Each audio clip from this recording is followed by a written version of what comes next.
Hey everyone, this is Costel. This is my review of Antman and the Wasp Quantumania. So how this is going to work is I'm going to break this down into non-spoilers as well as spoilers to come. So beginning with a non-spoilery review of Antman and the Wasp Quantumania, and what I thought of it is, personally, I really enjoyed it. There's a lot of hate on the internet where people are like, this sucks, I don't like it, critics being critics, and people are saying, but it doesn't feel like a original Ant-Man movie. And that would be true because Ant-Man is typically an action comedy. There's a lot more humor in Ant-Man 1 and 2, but this is a bit more of a big, more cosmic movie of Ant-Man. And I really liked it. There was a lot of world building that happened, kind of similar to Star Wars. How it is similar to previous Ant-Man movies is there's still the heist theme. There's something being stolen, but there's a bit more of a serious tone or vibe to it, which you can tell in the trailers. I'm not going to give that away because this is the non-spoilery part of the movie review, but let me know, what did you think of this movie? From what we can see in the trailers, the visual effects are amazing. The world building is great. We see Bill Murray as a character in the film, and honestly, I just really enjoyed it. Jonathan Majors did amazing as Kang.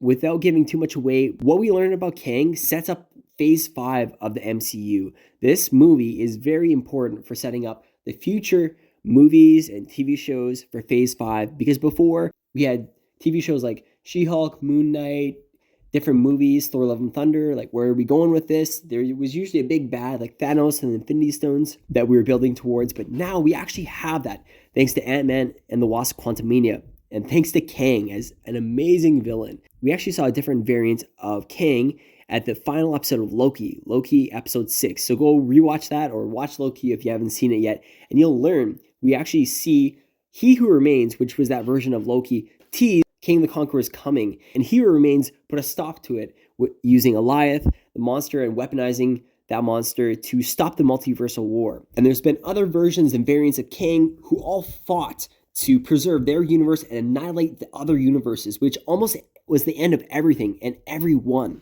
And so that was the multiversal war, which I believe is coming. Thanks to Marvel or the MCU, Kevin Feige telling us Kang Dynasty is coming in a few years. I think that's where this is going. That's where it's all headed, and we're going to see more variants of Kang to come. So that's it for the non-spoilery version. Now getting into spoilers. Oh, here we go. Let's dive in. So we actually start off with Cassie, and we see that she's grown up a little bit, and she is being picked up from prison. Her dad bails her out, and actually shrunk down a cop car, hands it to the police officer. He's like, I know you have it.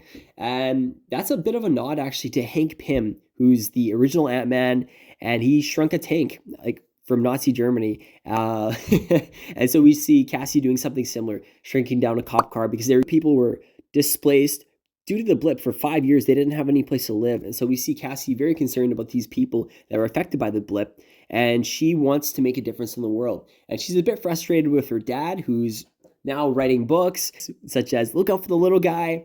And she's a bit upset that he doesn't want to keep changing the world and keep helping. And she wants to make a difference. And so she actually took it upon herself to study the quantum realm. And so we actually get the whole Ant-Man family. We see them gather around Cassie Lang's experiment that sends a signal down to the quantum realm. And then all of a sudden, Janet Van Dyne's like, no, what? You're sending a two-way signal to the quantum realm? Turn that off. Turn that off right now. But before you can, we see in the trailers they get sucked in. And spoilers, here we go. M.O.D.O.K is actually the one who pulls them in. M.O.D.O.K stands for Mechanized Organism Designed Only for Killing. I actually really love this character and how they introduced him, seeing his powers, his backstory. His ending is unfortunate though. Later in the movie, he has a fight with Cassie Lang, who sizes up into Giant Man and beats him up and basically says, stop being a dick. And he actually decides to change sides and turn against Kang the Conqueror to take down his shield. And he says, my name is Darren and I'm not a dick. Basically blowing up his shield and killing himself. And there's a funny moment where he's basically saying, at least I died an Avenger. Okay, that was good. I like the Ant-Man humor that they brought out a little bit there, but the whole dick joke, it really didn't land well, and it was, yeah, it just felt unnecessary. I do really hope that they bring M.O.D.O.K back, because we see him in the comics often dying and coming back to life in a different form, and I think that'd be really cool. He has this little teeny tiny baby body and baby butt, but this massive head, which didn't shrink down to proper proportions when he went subatomic into the quantum realm. As they arrive in the quantum realm, Kang the Conqueror knows that they've arrived. He's looking for Janet, because Janet Van Dyne, she's full of secrets, but one of the biggest secrets and reveals that we see is she helped Kang the Conqueror. When he was younger, He was just a scientist. He seemed innocent enough, but he got stranded. We see Kang's ship, actually. And this ship is powered by a multiversal engine core, which can take you anywhere in space and time. So Kang needed help to repower this.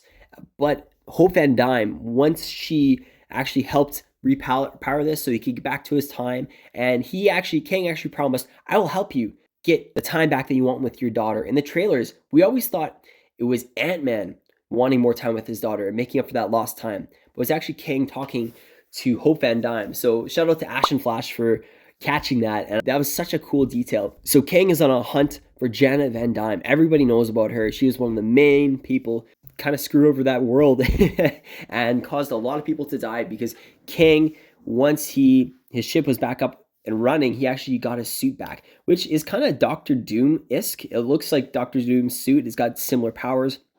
He's got energy shield. He can almost use telekinesis, throw people around the room, shoot out energy blasts. He's incredibly powerful. So people are pretty upset Janet left, but she is the one who actually powered down this multi-engine core. She took one of the quantum particles and enlarged it, so it's this massive Nexus storm. And so it's actually up to Scott Lang or Ant-Man to go and retrieve or shrink down this core, because obviously Kang is like, hey, I want it, so I'm going to kidnap your daughter. So they kidnap Cassie. She is being held hostage.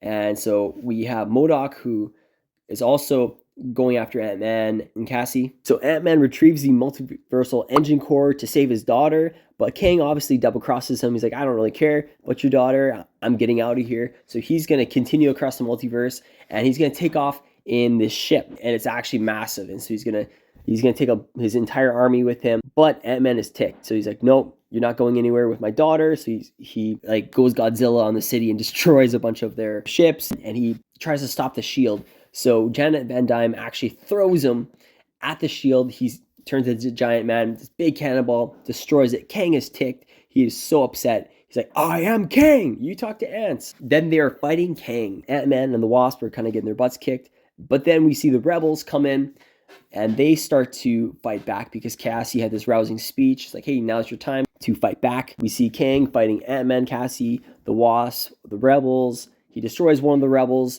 actually by redirecting energy, which is a cool effect of his shield. We actually see him continuing to fight. Out of nowhere comes Hank Pym with these ants that he's actually controlled. And thanks to time working differently in the quantum realm, his ants actually aged 1,000 years and became incredibly sophisticated and smart.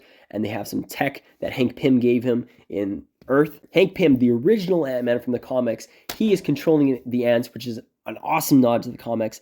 And he has this huge army of ants just come and take down ships, take down soldiers, actually take down Kang. I thought Kang just got destroyed by ants, which I'm like, oh, that's kind of lame. They all jump into a portal, and they're about to go back to their world. So everyone's there except for Ant-Man. And it's Scott Lang, Ant-Man versus Kang. And they're fighting one-on-one. And I'm thinking, man, Ant-Man is dead. He's done. There's no way this should actually work. So they're having a fist fight.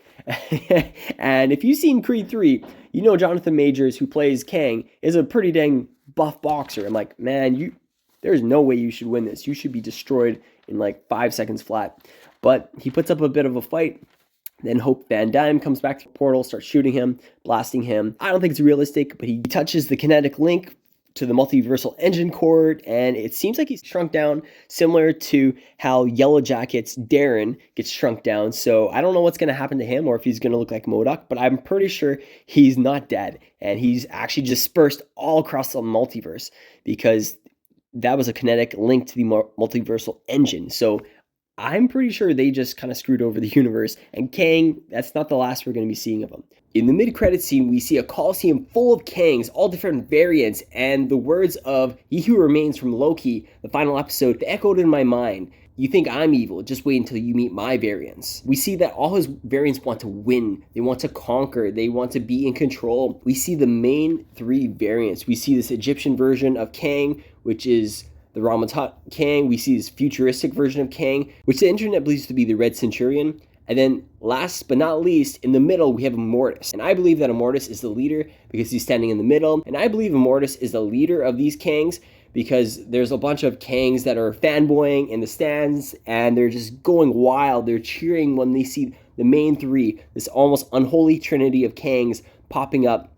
Then we see Immortus say, "They killed Kang." Basically, they did it. They're getting stronger. So we needed to take charge and we needed to take them out, in other words. So we need to strike. So it seems like Immortus is going to be mobilizing all these different Kang variants to take revenge on our world. And finally, in the end credits scene, we see Victor Timely with a suit and a mustache.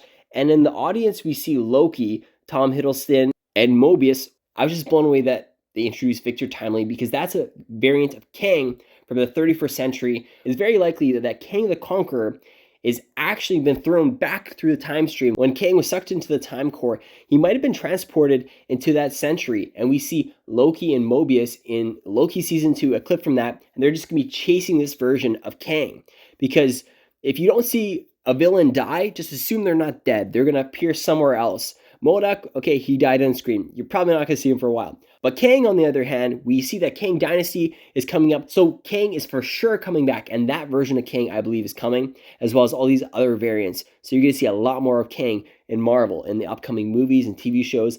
And I firmly believe that's what's going to be happening in the MCU going forward. And Kang is the new big bad who's killed Avengers like Thor and wants to burn people out of time and destroy timelines, which we're going to see. I love the mid-credit and the end credit scene. Let me know, what was your favorite part of the movie? Let me know if you noticed something that I didn't see. Thanks for watching. Make sure to subscribe to Kyle Style and have a great day.